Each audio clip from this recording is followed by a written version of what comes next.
Festivals. Think about how India looks during festivals.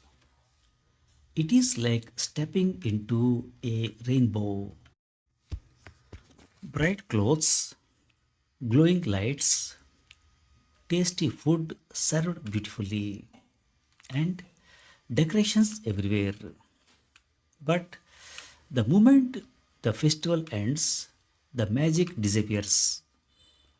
The streets go back to being messy, grey, and crowded with ugly cables and traffic jams.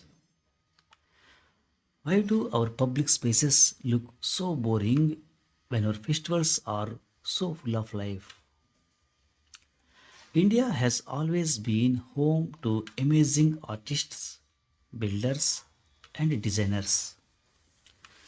For some centuries, people created houses, temples, and crafts that fit perfectly with the local weather and lifestyle.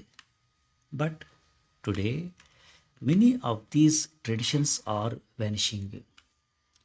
Instead of using smart, beautiful, and eco friendly designs, we get lifeless glass buildings and cramped apartments. It doesn't have to be this way. Look at Albania, where the Prime Minister, who is also an artist, painted dull city walls in bright colors and rebuilt public spaces. The result? People started loving their city more and even littering less.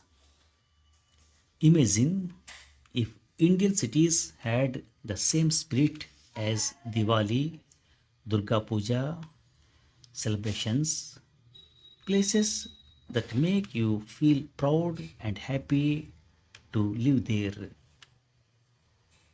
Our festivals already tell wonderful stories through light, color, and art. Our cities could tell stories too. All we need is creativity and imagination. Thank you very much.